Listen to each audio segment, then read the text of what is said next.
L'actualité à l'étranger, avec la montée des tensions dans le Pacifique. La Chine est devenue une grande puissance économique. Eh bien, elle montre aussi ses muscles sur le plan militaire. Ces derniers jours, c'est l'escalade. Pékin durcit ses positions face au Japon et les deux pays annoncent des budgets d'armement en nette hausse. Sur place en Chine, Alain de Chalvron, Gaël Caron. L'heure est grave pour cette présentatrice d'une chaîne de télévision chinoise. États-Unis et Chine ont évité de justesse un incident naval grave.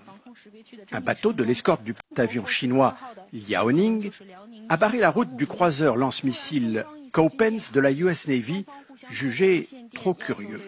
Le bâtiment américain a dû manœuvrer en dernière minute et on en est resté là, heureusement. Cet incident illustre bien la tension qui règne en mer de Chine depuis plus d'un an. Depuis que le Japon a nationalisé des îlots inhabités que la Chine revendique également.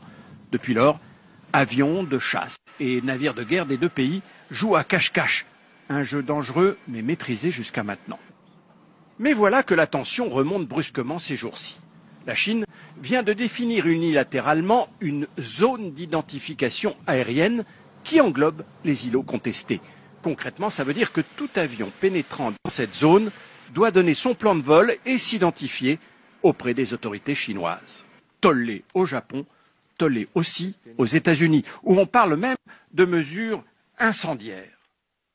Et les deux pays d'envoyer aussitôt des avions, des B-52 pour les États-Unis, dans la zone d'identification chinoise, sans s'identifier, bien sûr.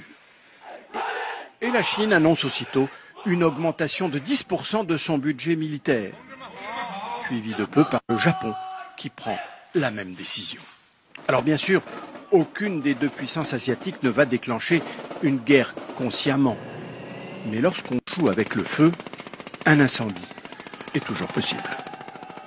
On assiste de part et d'autre à une montée inquiétante du nationalisme. En Chine, une fois n'est pas coutume, le gouvernement a été vivement critiqué, y compris dans la presse officielle, pour ne pas avoir réagi lorsque des avions japonais et américains sont entrés dans la zone d'identification aérienne. Du côté japonais, de plus en plus de voix s'élèvent pour réclamer une révision de la Constitution qui permettrait au pays d'avoir une armée digne de ce nom et non plus de simples forces de défense.